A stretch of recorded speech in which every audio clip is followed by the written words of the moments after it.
అదే RTV app వార్తల్ని క్షణాల్లో చదివే అవకాశం ఉంటుంది. ఒక న్యూస్ పేపర్, ఒక టెలివిజన్ ఛానల్ మీ చేతుల్లో ఎప్పుడూ ఉంటాయి.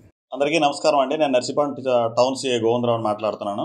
ఈరోజు మాకు ఉదయం నేను పోలీస్ స్టేషన్లో ఉండగా ఒక కంప్లైంట్ వచ్చింది. కంప్లైంట్ దాట్ల గీతం రాజు గారు ఆయన హైర్ బస్సులు నడుపుతున్నారండి. ఒక 5 బస్సులు హైర్ బస్సులు మన ఏపీఎస్ఆర్టీసీకి పెట్టడం జరిగింది.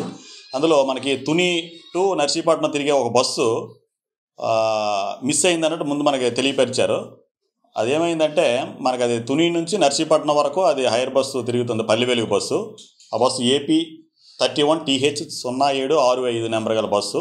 ఈ బస్సుని నిన్న డ్రైవర్ గారు నైట్ 10:45 గంటలకు తీసుకొచ్చి తుని స్టాండ్లో మన ఆర్టీసీ కాంప్లెక్స్లోనే పార్క్ చేయడం జరిగింది. పార్క్ చేసిన తర్వాత ఆ క్లీనర్కి అప్పచెప్పాడు అనమాట, క్లీన్ చేయమని. క్లీనింగ్ సుమారు 1 గంట వరకు ఆయన క్లీన్ చేసి బస్సుని ఆ తాళం దానికి అదే అక్కడ బస్సులోనే వదిలేసి ఆయన ఇంటికి వెళ్ళిపోవడం జరిగింది.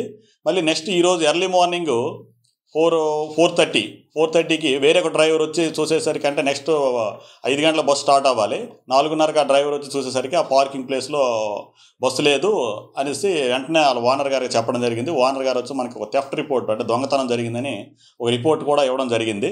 వెంటనే నేను ఉన్నతాధికారులకి తెలియపరిచి ఇమీడియట్గా మా ఎస్పీ గారికి, డిఎస్పీ గారికి అందరికీ తెలియపరిచాను. సార్ ఇమీడియట్గా టీములు ఫామ్ చేయమన్నారు. ఎస్పీ సార్ ఆదేశాల మేరకి ఇమీడియట్గా 3 టీములు, ఒకటి సీసీ కెమెరాలో వెరిఫై చేయడానికి ఒక టీము, నెక్స్ట్ రూట్లు 2 రూట్లలో తుని రూటు, నెక్స్ట్ చింతపల్లి రూట్లో కూడా ఏమైనా అవకాశం ఉంటుందని వాళ్ళకి 2 టీములు ఏర్పాటు చేసి పంపించాము. పంపించిన తర్వాత ఈలోపు మనకి ఇన్ఫర్మేషన్ ఏమైనా వచ్చిందంటే ఈ బస్సు మనకి చింతపల్లి లిమిట్స్లో చింతలూరు దగ్గరలో ఉందని మనకు ఒక ఇన్ఫర్మేషన్ వచ్చింది. వెంటనే నేను ఎస్పీ గారి నోటీస్లో పెట్టి ఎస్పీ గారు వెంటనే ఇమీడియట్గా లోకల్ ఇన్స్పెక్టర్ని కాంటాక్ట్ అవ్వమన్నారు. కాంటాక్ట్ అయితే వెంటనే ఫోన్ చేసి లోకల్ ఇన్స్పెక్టర్ కూడా, చింతపల్లి సిఐ గారు కూడా ఇమీడియట్గా రెస్పాండ్ అయ్యి వాళ్ళ 2 మెనని ఇమీడియట్గా పంపించడం జరిగింది. పంపించేసరికి బస్సు అయితే చింతలూరు దగ్గరలో ఒక 500 మీటర్ల దూరంలో ఉంది. వెంటనే ఈ బస్సుని వాళ్ళ మెన సహాయంతో బస్సును ఎక్యూజ్ను కూడా క్యాచ్ చేశారు. ఇమీడియట్లీ వాళ్ళు చేసినట్టు నాకు తెలియపరిచారు. ఈలోగా మన టీం కూడా చింతపల్లి వైపు వెళ్ళింది కాబట్టి వెళ్ళి ఆ బస్సును ఎక్యూజ్ని తీసుకురావడం జరిగింది. ఫర్దర్గా ఇంకా కేసు రిజిస్టర్ చేసాము, ఇన్వెస్టిగేషన్ అనేది చేస్తున్నాము.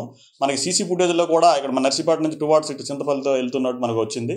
ఇన్వెస్టిగేషన్ చేసి ఫర్దర్గా నెక్స్ట్ చెప్తానండి. ప్రజెంట్ అయితే మనకి ఎక్యూజ్డ్ మన దగ్గరలో ఉన్నాడు, ప్రాపర్టీ కూడా ఇంటాక్ట్ రికవర్ అయింది, బస్సు మన దగ్గరే ఉంది. ఫర్దర్గా ఉన్నది మనకి మళ్ళీ ఉన్నతాధికారుల ఆదేశం మేరకు తర్వాత తెలియపరుస్తానండి. Thank you. ఇది 2016 మోడల్.